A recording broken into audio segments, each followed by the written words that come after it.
Problem है निखिल शुक्ला बाद में ज्वाइन कर लीजिएगा. This recording will be on. So let's move on question number 1. कुछ चीजें कल हम लोगों ने पढ़ी थी. इस एक्सरसाइज से एक क्वेश्चन डेफिनेटली आता है. ठीक है, सो हल्के फुल्के में इस एक्सरसाइज को मत लीजिएगा. डेफिनेटली एक क्वेश्चन आना ही आना है. Is that clear? सो बिल्कुल रेडी रहिएगा इस एक्सरसाइज से क्वेश्चन सॉल्व करने के लिए अपने बोर्ड एग्जाम में. होते हैं इसके question. So what is given? A right triangle ABC is given to you where angle B is your right angle. Now this will be your A and this will be your C. AB is given to you 24. This will be given yes, this is given to you 7. Now we have to find out this one is your hypotenuse of the area. अब हमें यहाँ पे दो question दिए गए हैं, दो part दिए गए हैं. One is your that is find sin A and cos A. कुछ बुक में ये कॉमा की तरह नहीं डॉट की तरह लग रहा होगा, तो उसको डॉट में समझिएगा, कॉमा ही है. Okay, now see here. और सेकंड आपको सॉल्व करना है that is sin C I think और cos C है. Yes. What is this AC25? AC25 चलिए ठीक है, वो आ जाएगा है ना. सुमित ने पहले से बता दिया. चलिए ठीक है, अब इस क्वेश्चन को सॉल्व कैसे करना है ना, फर्स्ट प्रैक्टिकल करने वाले हैं पहली बार. ठीक है ना, बहुत बच्चे लोग कर चुके होंगे. निहार अमर ज्वाइन किए काफी दिनों के बाद. शायद आप लोगों का ट्रिग्नोमेट्री खत्म हो चुका होगा, but we are going to start trigonometry. जो बच्चे पहली बार करते हैं वो बड़े अच्छे से सीरियसली करेंगे. ठीक है ना. सबसे पहले देखिए इस क्वेश्चन में आपको सबसे पहला काम क्या करना है,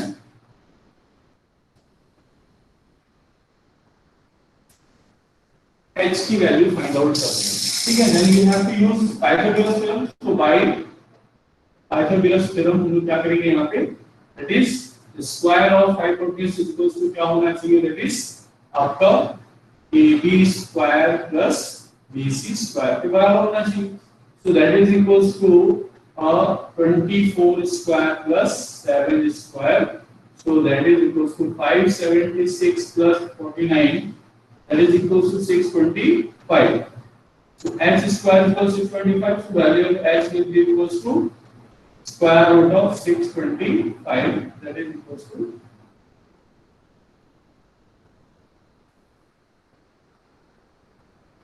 सबसे पहला काम आपको यही करना है.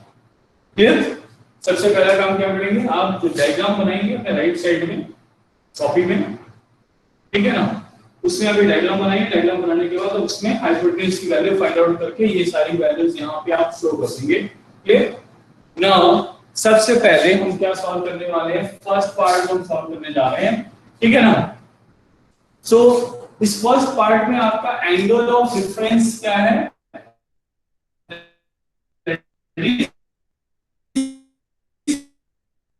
Angle of reference. आपको ये देखना है कि आपका एंगल ऑफ रेफरेंस कौन सा है.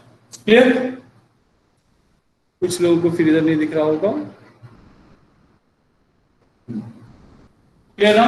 So now this angle A is your angle of reference. तो एंगल ए के सामने वाला साइड क्या होता है आपका, रेफरेंस एंगल का सामने का साइड का, दैट इज परपेंडिकुलर. ठीक है ना. And this one becomes your base. तो अब आपको सारी चीजें क्लियर हो गई.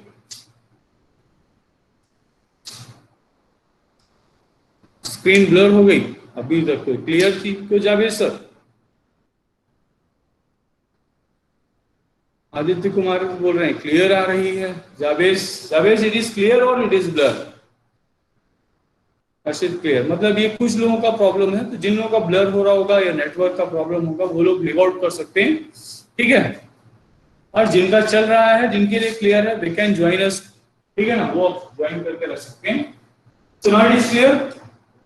समझ में आ रहा है सभी को कि दैट इज आपको ये देखना है कि यहाँ पे आपका एंगल ऑफ रेफरेंस कौन सा है। हमारा एंगल ऑफ रेफरेंस क्या है, दैट इज यानी जिस एंगल से हम लोग ऑब्जर्व करने वाले हैं उसको हम बोलते हैं एंगल ऑफ रेफरेंस सी। ठीक है, तो हमारा एंगल ऑफ रेफरेंस यहाँ पे क्या है, एंगल है।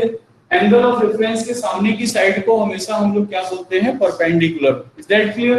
तो हमारा परपेंडिकुलर क्या हो गया यहाँ पे, दैट इज 7। हमारा बेस कितना हो गया, 24। Hypotenuse you know it very well.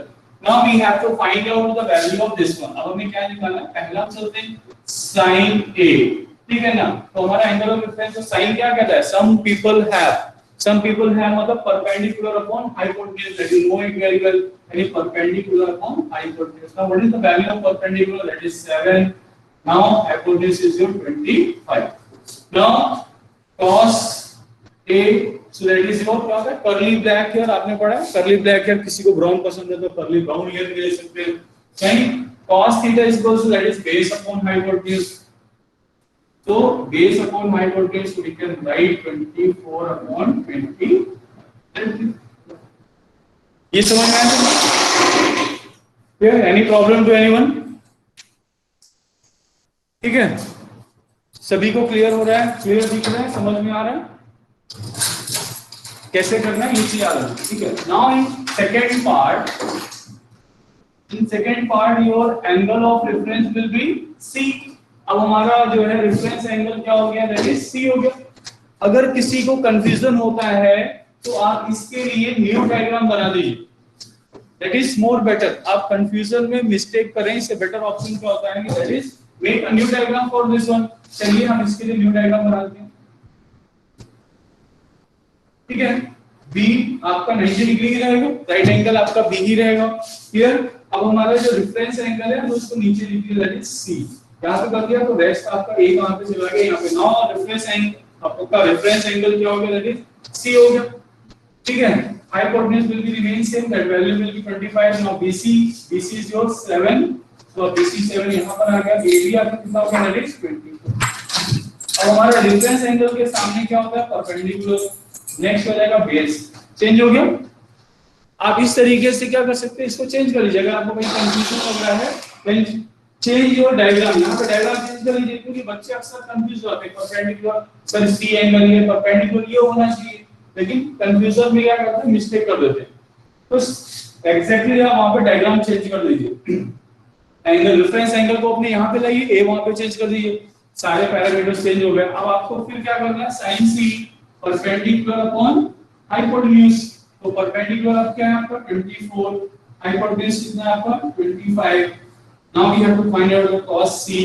c का वैल्यू आपको बेस क्या होगा आपका, base upon hypotenuse. Base is your 7, hypotenuse is your 20। Is that clear? समझ में आया सभी को? जिन लोगों को दिख रहा है, जिनके भी नहीं दिख रहा है वो प्रॉब्लम आ रही है नेटवर्क की, दे कैन लीव आउट। तो सुमित प्लीज आप लीव आउट। ठीक है, जिसका नहीं हो रहा है रीज्वाइन करके देख लीजिए। आज थोड़ा नेटवर्क का इशू है, हर जगह नेटवर्क का इशू चल रहा है। कल पावर नहीं था, चार्ज नहीं हुए हैं, है ना, मोबाइल्स भी चार्ज नहीं है, टावर के मोबाइल्स भी चार्ज नहीं होंगे, सो ये प्रॉब्लम आ रही है। ठीक है, तो जिनको क्लियर दिख रहा है दे कैन ज्वाइन, वो अपना क्लास ले सकते हैं। So now it is clear. बस हमें बताते रहिएगा जाबेस की क्लियर आ रहा है कि नहीं। जहां पे प्रॉब्लम होगा वहां पे बताइएगा, let's see what we can do. अब क्योंकि मैंने सीधा लैंडलाइन कनेक्शन दिया हुआ है, इसमें अब मैं कुछ भी कर सकता हूँ, मैक्सिमम दे रहा हूँ। Is that clear? ये क्वेश्चन क्लियर हुआ सभी को?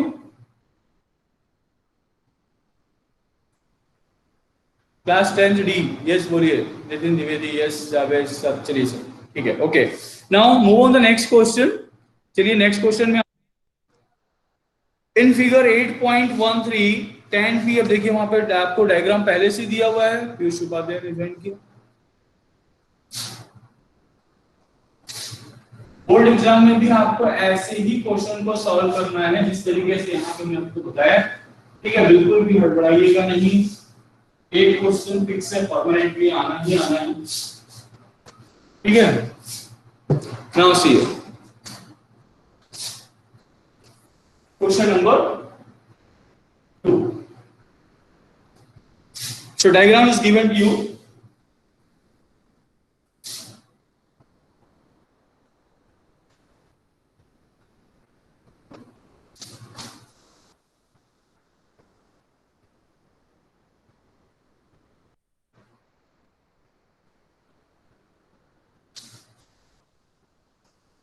Okay. So now these things are given to you. Now we have to find out the value of 10p minus, I think 10q. Cot r.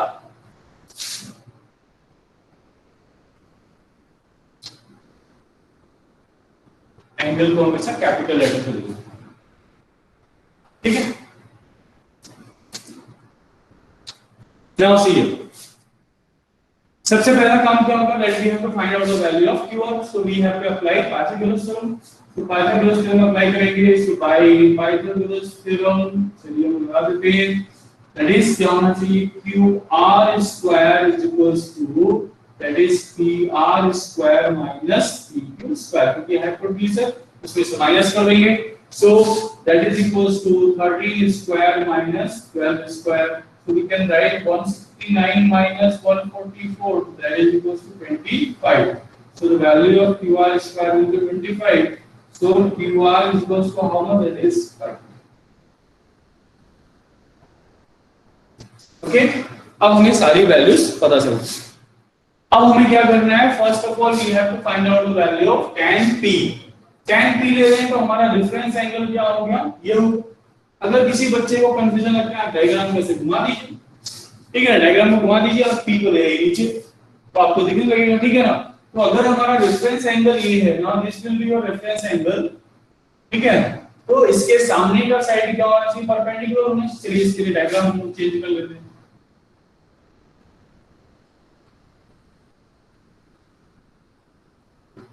q को 90 रहने दीजिए, p को नीचे कर दीजिए, r को ऊपर कर दीजिए। अब देख लीजिए pq की वैल्यू कितनी थी, 12, pr की वैल्यू कितनी, 13, इसकी वैल्यू कितनी है, that is 5। Now our reference angle will be p, so tan p का वैल्यू क्या होना चाहिए, परपेंडिकुलर क्या होगा, this will be your perpendicular, this will be your base and this will be your hypotenuse. तो रहेगा ही रहेगा। सो tan p क्या होता है, to produce beauty, any perpendicular upon base, so that will be your 5 upon 12। अब हमें जो cot r निकालना है, तो cot r हमारे पास का है, यहाँ पे रेफरेंस एंगल हमारा ये हो गया। In this case, perpendicular will be this one and base will be this one. So cot r की वैल्यू कितनी होनी चाहिए, cot क्या होता है, रेसिप्रोकल ऑफ tan, tan का रेसिप्रोकल है, तो यानी क्या होना चाहिए, tan होता है हमारा परपेंडिकुलर अपॉन बेस, तो cot कितना होगा, बेस अपॉन परपेंडिकुलर, क्या होगा आपका, base upon perpendicular, so that is equals to 5 upon 12, यानी cot r की वैल्यू निकलेगी। अब हमें क्या करना है, tan p minus cot r, सो tan p की वैल्यू है 5/12 minus cot r की वैल्यू है 5/12, so that will be cancel out, answer will be 0। आया समझ में, एनी प्रॉब्लम, किसी को लग रहा है नहीं समझ में आ रहा है। अब ये तो सर ने दो डायग्राम लेकर किया है, अगर आप कंफ्यूज ना हो तो आप यहां से भी कर सकते हैं। when your t is your reference angle, then this becomes a perpendicular, this will become a base, तो आप ऐसे डायरेक्टली निकाल सकते थे 5/12। when cot r हमारा रेफरेंस एंगल r हो गया, तो हमारा जो है परपेंडिकुलर ही हो जाएगा, बेस से जाएगा। अगर आप एक ही डायग्राम पे चेंज कर सकते हैं, then you can change it। अगर आपको थोड़ा सा भी कंफ्यूजन लग रहा है कि नहीं मैं नहीं कर पा रहा हूं, तुरंत डायग्राम चेंज कर दीजिए और अपने रेफरेंस एंगल को हमेशा नीचे रखिए, आपको सामने परपेंडिकुलर नजर आएगा। इज दैट क्लियर, समझ में आई? थोड़े दिन की प्रैक्टिस के बाद ऑटोमेटिक आपको दो डायग्राम की रिक्वायरमेंट नहीं होगी, आप अपने आप ही जो है एक ही डायग्राम पे सॉल्व करना शुरू कर देंगे। इज दैट क्लियर, ये चीजें समझ में आई? ओके, चलिए नेक्स्ट क्वेश्चन में चलते हैं। If sin A is equals to 3/4, okay? आज ऋषभ जायसवाल नहीं दिख रहे हैं, ऋषभ जायसवाल नहीं आए क्या? आया तो ना sir.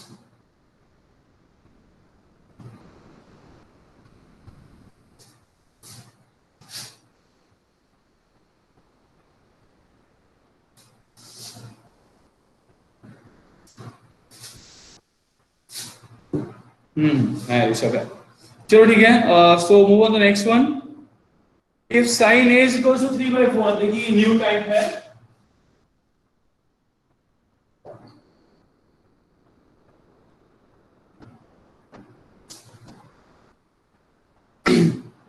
Calculate cos A and tan A. आपको क्या पॉइंट है? कॉस ए एंड टेन ये हमें find out. Is that clear? चलिए अब देखिए इस क्वेश्चन में क्या है।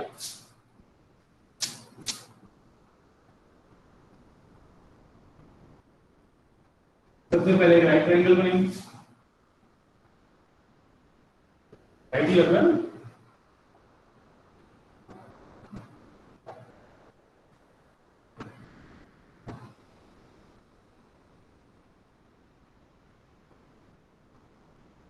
चलिए अब हमारा रेफरेंस एंगल क्या है? ए। हमने रेफरेंस एंगल को ए बना। Is that clear? सामने परपेंडिकुलर आ गया, ये बेस हो गया, ये हमारा क्या हो गया?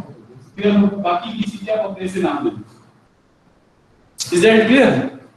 बाकी का नाम हमने दे दिया क्योंकि हमें हमारे लिए सिर्फ हमारे रेफरेंस एंगल की रिक्वायरमेंट थी, वो हमने ले लिया। हमारा रेफरेंस एंगल क्या था? ए।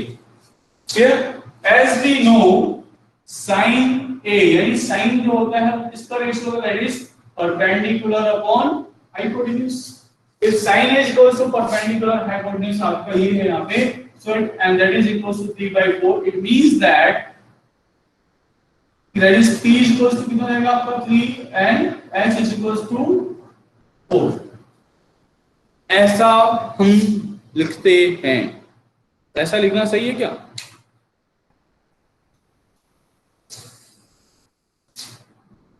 ऐसा लिखते हैं हम, सही है? नहीं। क्यों? क्योंकि ये क्या हो गया आपका? It is a ratio. ये क्या है? ये रेशियो है।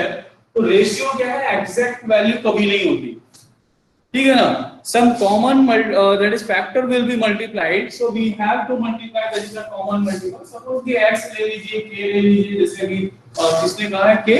ऋषभ ने कहा कि सब k। चलिए so ये कितना आएगा? 3k and 4k। so your perpendicular will become a perpendicular कितना आएगा आपका? 3k। ये कितना आएगा आपका? that is 4k। now we have to calculate b। हमें क्या कैलकुलेट करना पड़ेगा? यस, ये सिंपलेस्ट फॉर्म में होते हैं।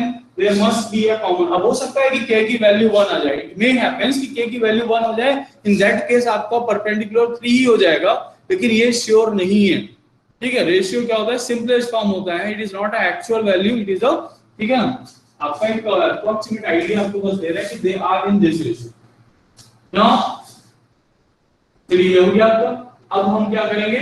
बेस की वैल्यू फाइंड आउट करेंगे। तो अगेन वही 4 स्क्वायर माइनस है हो जाएगा। सो दैट इज कितना हो गया आपका? ab स्क्वायर, पाइथागोरस थ्योरम लगाएंगे, सो that will B ac square minus bc square. Now ac square will be your 4k square minus 3k square. Is that clear? अब इसको हम लोग क्या लिख सकते हैं? 4 + 3 4 - 3, 4 - 3 इज योर 1। ठीक है? 4 - 3 इज योर 1। तो हमारा आंसर कितना आ जाएगा? दैट इज, इससे आपको मिल जाएगा that is 7k square. ab square equal to 7k square. So ab equal to कितना आ जाएगा? स्क्वायर रूट 7k, यानी root 7k। Is that clear? अब हमें जब इसकी वैल्यू मिलती है दैट इज रूट 7k। अब हमें क्या करना है? We have to find out the value of cos a। अब हमें क्या निकालना है? cos a। So cos a यानी base upon hypotenuse, so that is root 7k upon hypotenuse कितना? That is 4k। k cancel हो गया, your value will be root 7। Is that clear? Now tan A is equals to perpendicular upon base, so that is 3k upon root 7k, so that is k cancel हुआ 3 upon root 7।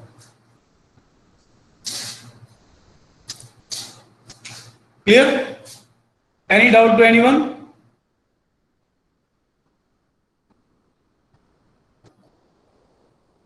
Anyone having problem? चलिए, yes, now move on next question, question number 4 की तरफ चलते हैं। अब देखते हैं question number 4 में क्या करना है।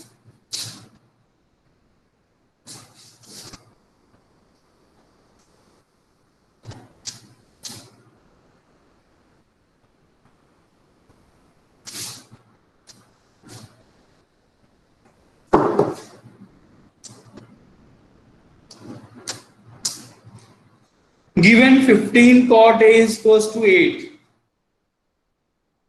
15 cot A is equals to 8. Find sin A and sec A.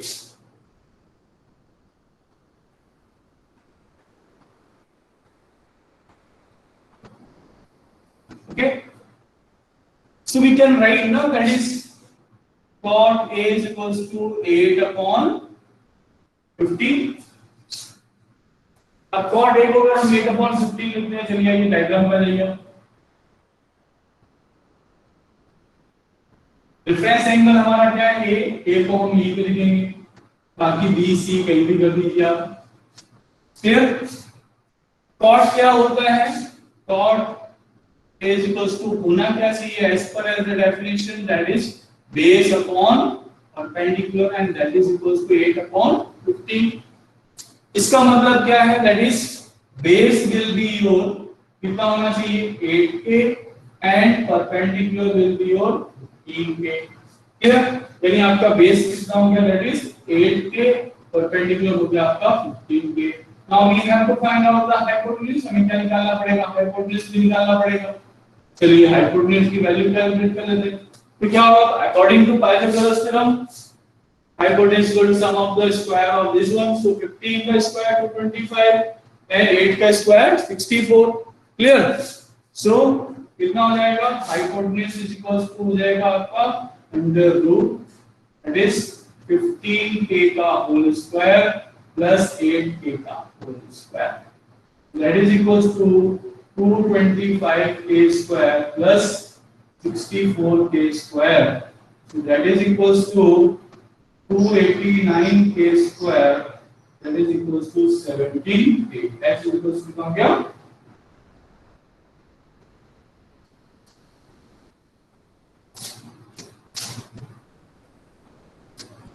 Javed 161 कहां से आ गया? ओके, अच्छा जावेद जल्दी जल्दी मुंह लिखना चाहते थे, गलती से लिख लिया। चलिए कोई बात नहीं है। Now we have to find out the value of sin A. Sin perpendicular upon hypotenuse, so perpendicular upon hypotenuse। बार-बार इसको लिखिए, बार-बार लिखेंगे आपको एकदम याद हो जाएगा। ठीक है ना? बिल्कुल भी लिखने में लापरवाही मत करिए। sin A equal to perpendicular hypotenuse है आपका, यहाँ पे लाइए, वैल्यू पुट करिए। ठीक है, k कैंसिल हो जाएगा, answer will be 15 upon 17। Now sec A. Sec A is what? It is a reciprocal of cos theta. Cos A का reciprocal है, तो cos क्या होता है? Base upon hypotenuse, तो reciprocal क्या हो जाएगा? Hypotenuse upon base। So क्या हो जाएगा आपका? Hypotenuse upon base। Clear? समझ में? क्योंकि sec A क्या है? वो cos का रेसिप्रोकल है। अगर cos बेस अपॉन हाइपोटेन्यूज होता है तो sec क्या हो जाएगा? Hypotenuse upon base. हाइपोटेन्यूज क्या है आपका? That is 17k, base is your how much? That is 8k। k cancel हुआ, 17 upon 18। Is that clear?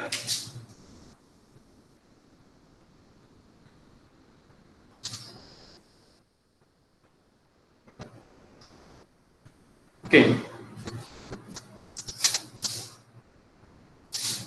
Girls तो कोई बोल ही नहीं रही है, गर्ल्स को समझ में नहीं आ रहा है क्या? वैसे गर्ल्स को ट्रिग्नोमेट्री कम समझ में आती है, बॉयज का दिमाग ट्रिग्नोमेट्री बहुत चलता है। और जानवी ने बोला, चलो मतलब समझ में आ रहा है। चलिए नेक्स्ट आ जाइए नेक्स्ट क्वेश्चन में।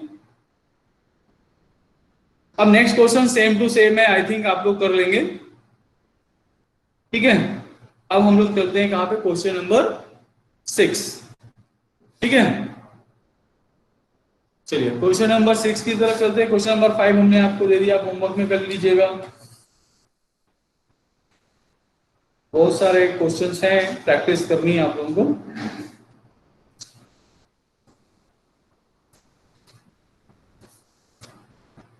बहुत सारा पढ़ना भी है। 8 पॉइंट एक्सरसाइज 8.4 तक है ना शायद।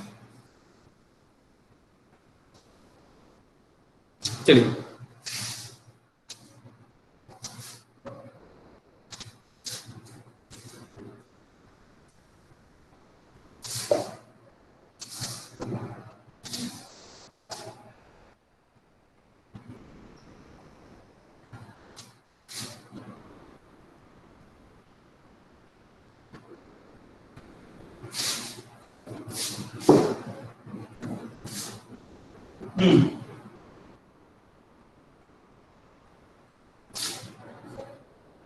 so now in a triangle ABC, angle A and angle B are acute angles. Is that clear? Such that cos A is equal to cos B. Then so that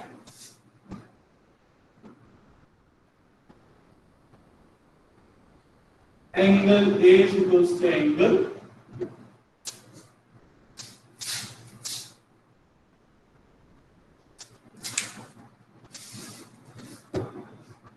चलिए आइए एक diagram बनाते हैं।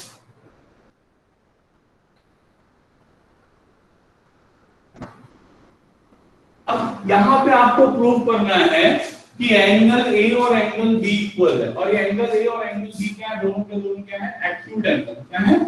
Acute angle. तो suppose करिए ए ये है और बी ये है और ये सी है, क्योंकि दोनों एक्यूट एंगल इसलिए हम दोनों को हमने स्क्वायर बढ़ा दिया। इन फर्स्ट केस हमने क्या किया, रेफरेंस एंगल किसे दिया, एंगल ए को दिया, ये हमारा परपेंडिकुलर, ये हो गया हमारा क्या, बेस हो गया क्या हमारा। अगर इसी डायग्राम को हम चेंज कर देंगे,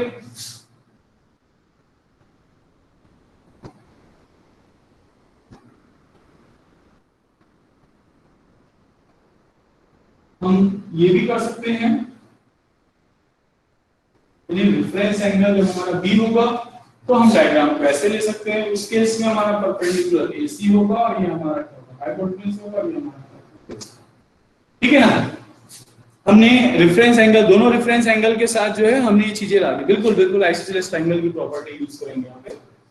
ओके, अब देखिए cos A की वैल्यू को पहले कैलकुलेट किया जाए। सो cos A का क्या होता है, रेडियस बेस अपॉन हाइपोटेन्यूज। तो हमने जब रेफरेंस एंगल A लिया हुआ है तो हमारा डायग्राम ये है, उसके हिसाब से क्या होता है, बेस अपॉन हाइपोटेन्यूज, तो दैट इज इक्वल टू क्या हो जाएगा आपका AC upon Q। Clear? Now when we are going to take cos B, यानी अब हमारा रेफरेंस एंगल क्या है, B। अब अगर हमारा रेफरेंस एंगल B है तो अब क्या होना चाहिए, बेस अपॉन हाइपोटेन्यूज फिर से होता है, वही बेस अपॉन हाइपोटेन्यूज आएगा, but this time now we are having BC upon that is KB। यहां तक समझ में आया सभी को?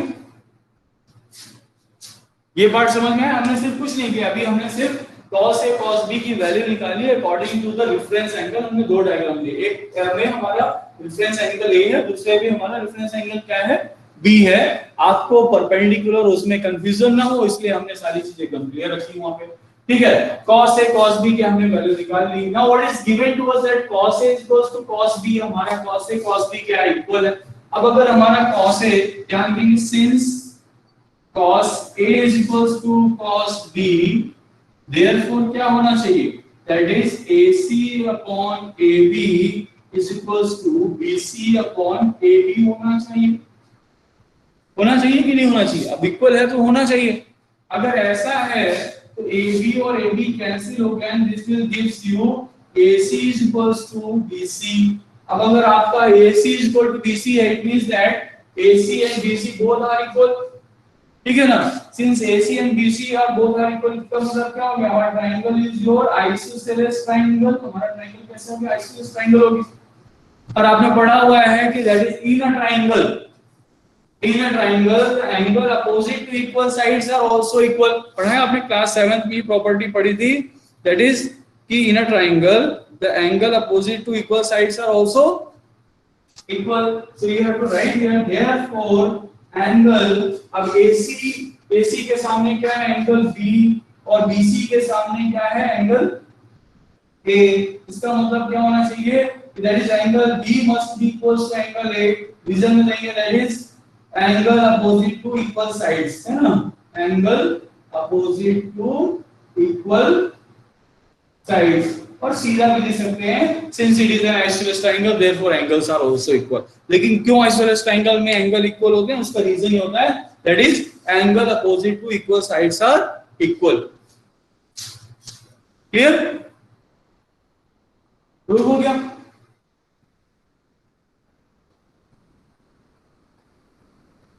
इस तरीके से आपको करना है, कहीं पर भी ये जो सिर्फ cos A cos B को दे दिया है just only to create a confusion, आपके माइंड में थोड़ा सा कंफ्यूजन क्रिएट करने के लिए परपेंडिकुलर बेस। आप अपना दिमाग लगाइए, दोनों ही दो डायग्राम बना दीजिए, एक में रेफरेंस एंगल A को दे दीजिए, दूसरे में रेफरेंस एंगल B को दे दीजिए। रेफरेंस एंगल के सामने हमारा हमेशा परपेंडिकुलर होता है, उसका बचा हुआ बेस होता है हाइपोटेन्यूज, तो सबको क्लियर होता है कि नहीं। बनाइए डायग्राम, वैल्यूज लिखिए, जो क्वेश्चन कहता है वैसा वैल्यू पुट अप करिए, सॉल्व करिए, you will get the answer perfectly. ठीक है, कंफ्यूजन जो उसने मेन सिर्फ क्या है, ये कंफ्यूज करने के लिए, और कोई रीजन नहीं, वरना इस क्वेश्चन में कुछ भी नहीं है। बच्चे गलती कहां कर जाएंगे, ये AC BC परपेंडिकुलर बेस करने में, और एक गलती हुई नहीं, क्वेश्चन गलत। Is that clear? चलिए आइए नेक्स्ट क्वेश्चन पे चलते हैं। मजा आया सभी को पढ़ने में?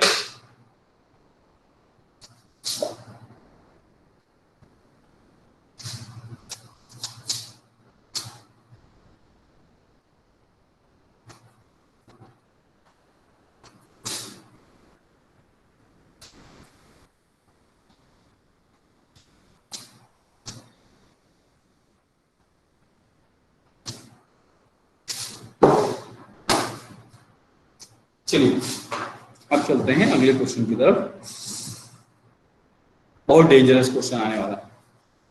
Question number 7, if cot theta is equals to 7/8, evaluate 1 plus sin theta, 1 minus sin theta, 1 plus cos theta, 1 minus cos theta। Second part में दिया है cot स्क्वायर थीटा। ठीक है ना। आदित्य बोल रहा है अपने आप से, सर उल्लू बना रहे, इतना इजी क्वेश्चन है तो बोलते बहुत टेढ़ा क्वेश्चन है। अब मैं बता रहा हूँ टेढ़ा काम करूंगा, रीजन है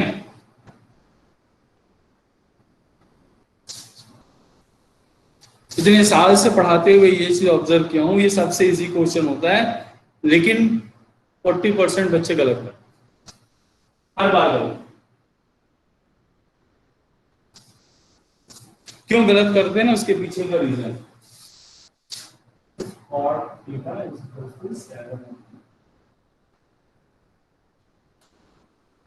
ठीक है, फाइंड द वैल्यू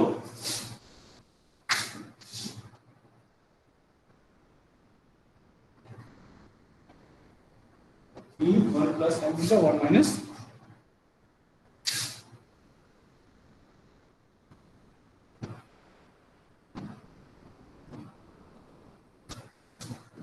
चलिए ठीक है, आ जाइए।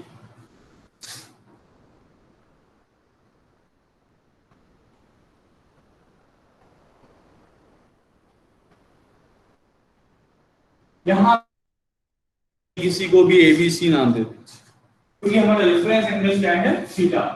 अब किसी भी एंगल को, एक्यूट एंगल को थीटा मान लीजिए, वो हमारा क्या बन जाएगा, रेफरेंस एंगल। अगर वो रेफरेंस एंगल होगा तो हमारा होगा परपेंडिकुलर, जो हमारा बेस, जो हमारा क्या। अब क्योंकि हमें क्या दिया हुआ है, cot थीटा इक्वल्स टू 7/8, तो cot थीटा क्या होता है, base upon perpendicular. cot theta क्या होता है, बेस अपॉन परपेंडिकुलर। तो यानी बेस परपेंडिकुलर और दैट इज इक्वल्स टू 7/8। इसका मतलब क्या हो जाएगा, बेस हमारा कितना हो जाएगा 7k और हमारा परपेंडिकुलर कितना हो जाएगा, दैट इज 8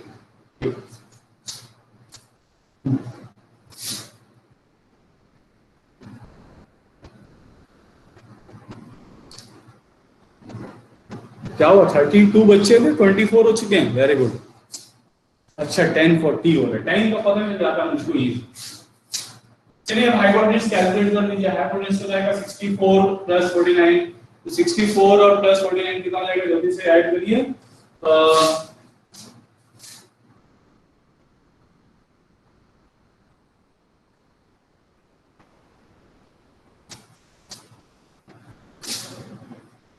113 सो आपको इसका तो स्क्वायर रूट निकलने दो ऐसे ठीक है डरिएगा नहीं कुछ होगा नहीं स्क्वायर रूट लेके बच्चे अक्सर डर जाते अब हमें क्या करना है साइन थीटा और कॉस थीटा हमें दो वैल्यू चाहिए दैट इज साइन थीटा और cos theta sine theta and cos theta sin theta perpendicular upon hypotenuse so that will be your 8a upon 130 एक कैंसिल हो जाएगा 8 upon 100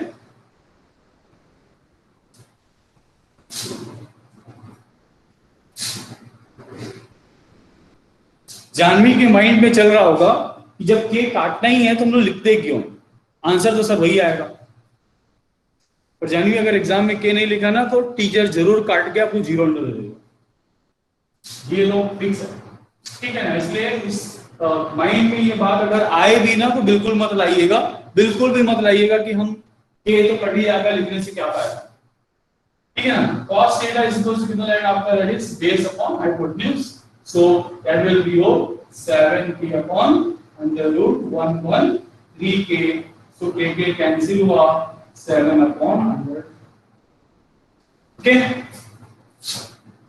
now we are having all the values ठीक है अब हमारे पास सारी values है अब हमारे पास एक ऑप्शन है हम यहाँ पे वैल्यूज पुट अप करेंगे ठीक है ना 1 plus 8 upon 100 under root 130 ये वो ये करेंगे हम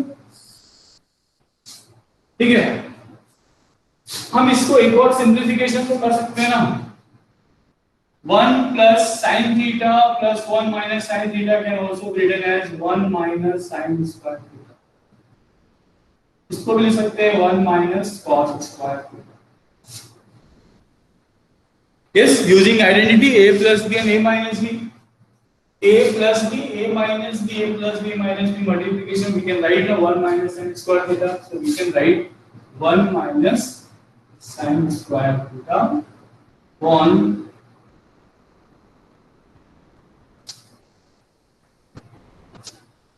now we can put the value 1 minus sin square theta है तो sin की वैल्यू कितनी है 8 upon 113 का whole square upon 1 minus 7 upon under root 113 का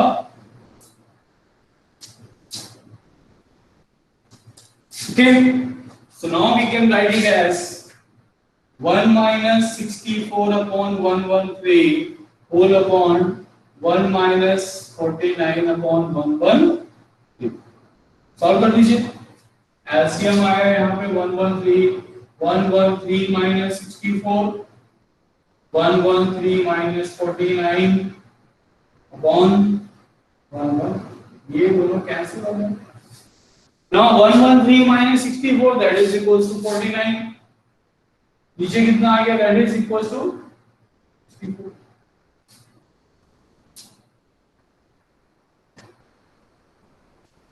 आगे आंसर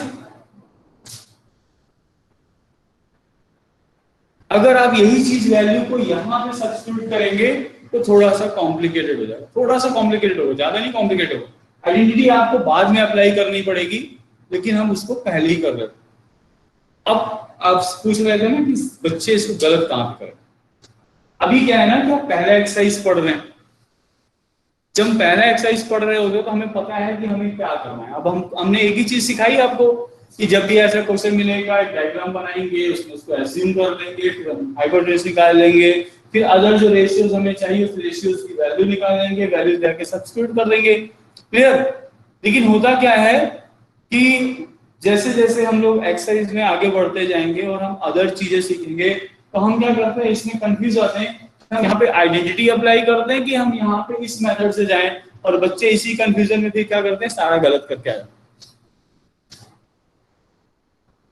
ठीक है, तो बहुत ही सिंपली और पहले सोच लीजिएगा क्या है क्वेश्चन, कैसा क्वेश्चन कहना चाह रहा है, फिर हम उसके बाद अप्लाई कर सकते हैं। जैसे अभी आप आइडेंटिटी पढ़ लेंगे तो 1 minus sine square theta equal होता है आपका, that is cos square theta, 1 minus cos square theta that is cos square theta plus sin square theta. तो आप यहाँ पे डायरेक्टली वैल्यू ला के रख सकते हैं, जब आइडेंटिटी पढ़ लेंगे तो आप अप्लाई भी कर देंगे वहां पे। ठीक है, तो आपका ये जो इतना कैलकुलेशन करना पड़ा था वो कैलकुलेशन और भी इजी हो जाएगा। Is that? चलिए ठीक है, कुछ ज्यादा ही हो गया है ना, बच्चे जा रहे हैं। चलिए कॉट स्क्वायर की और वैल्यू निकाल देते हैं। 20 बच्चे बचे हुए आउट ऑफ 32। ठीक है, एक पार्ट और सॉल्व कर लेते हैं फिर चलते हैं, हम लोग भी चलते हैं।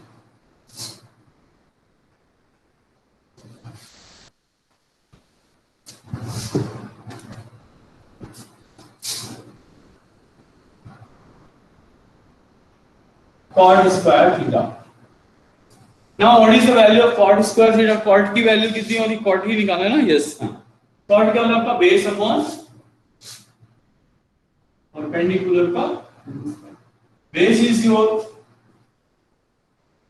Perpendicular is your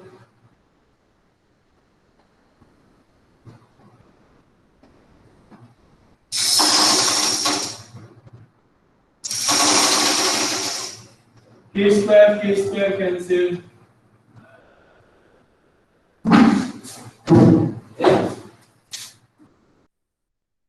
is that clear? ठीक है, so this is the way how we are going to solve this question. अब ऐसा ही क्वेश्चन नंबर 8 भी है। 3 cot a is equals to 4, you can write cot a is equals to, if the question is too long and there is this one also as a part of the evaluation, then directly can we put the cot square theta। देखिए वही नितिन हम बोल रहे हैं ना कि अब चाहेंगे तो वहां पे हम लोग क्या है डायरेक्टली वैल्यूज भी निकाल सकते हैं। अभी क्या है, ये भी कैलकुलेट करने की जरूरत नहीं पड़ेगी आपको, वहां पे वैल्यू दिया हुआ है इसका, किसका वैल्यू दिया था हम लोगों को इस बार में, यस कॉट का वैल्यू दिया था, तो आप डायरेक्टली उसका स्क्वायर कर सकते हैं, वो भी वैल्यू पुट अप करने की जरूरत नहीं, वहीं पे स्क्वायर कर लेते। या आप जैसे इसी को सॉल्व करते हैं तो आपको डायरेक्टली यहाँ पे मिल जाता है क्या, cos square theta upon sin square theta and that is equals to क्या है cot square theta। तो अब देखिए सॉल्व करने की भी जरूरत नहीं पड़ती है ना, फर्स्ट पार्ट में ही हम फर्स्ट पार्ट को इक्वल कर लेते हैं सेकंड पार्ट के बराबर, जो उसकी वैल्यू होती है वो इसकी वैल्यू होती है, सारी वैल्यू निकल जाती, ये सब करने की जरूरत नहीं पड़ती। लेकिन होता क्या है, कभी कभी हम ऐसे कंफ्यूज होते हैं, इसको लगाएं उसको लगाएं और सारा उल्टा सीधा करके चला। ठीक है, गड़बड़ वहां पे हो जाती है जब हम कुछ ज्यादा पढ़ लेते तब कंफ्यूज आते हैं ना कि करना क्या है। ठीक है, यस आइडेंटिटीज यूज करेंगे बिल्कुल, वहां पे आगे चल के यूज करेंगे, लेकिन अभी आपने इस तरीके से सॉल्व किया, अभी आगे चल के आइडेंटिटीज को सॉल्व करेंगे। आप लोगों ने ज्वाइन किया, 18 स्टूडेंट्स बचे हुए, हाफ हो गए, हम भी चलते हैं।